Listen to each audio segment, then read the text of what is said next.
जो जीवन यापन करने की प्रक्रिया थी वो थी लकड़ी काटने की, अर्थात जंगल में जाना, लकड़ी काट के लाना, उसको बेचना और उससे जो धनराशि प्राप्त होती थी उससे वो अपने परिवार का। बच्चे की बहुत अच्छी विशेषता यह थी कि वो जो लकड़ी काट के लाता था उस लकड़ी के गट्ठा जो बनाता था बहुत व्यवस्थित बनाता था। व्यवस्थित का मतलब होता है बहुत, उसका गट्ठा बहुत अच्छे से जमा कर तरीके से रखना और बैठना।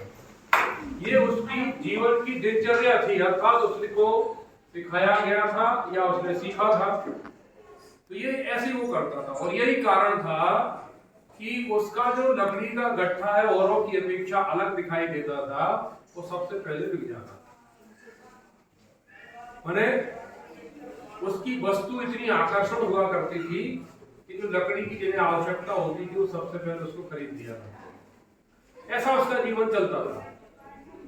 ऐसे एक बार वो फिर कोई अपनी जीवन की प्रक्रिया में जंगल गया, जंगल में लकड़ी काटी, काटने के बाद वो उसको बढ़िया व्यवस्थित रूप से उसने गट्ठा बनाया, गट्ठा बनाकर बाजार में बेच रहा था। वहां से एक व्यक्ति निकल रहे थे वहां, जब उन्होंने उस गट्ठे को देखा, उन पर उसकी नजर गई, तो उन्हें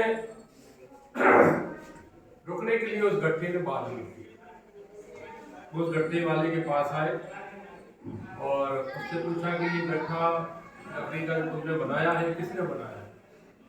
तो उसने बालक ने कहा मैंने बनाया है।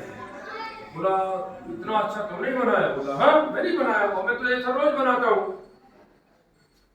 तो अच्छा इसको दोबारा खोल के बना सकते हो क्या? हाँ 2 बार के 4 बार बनवा लो।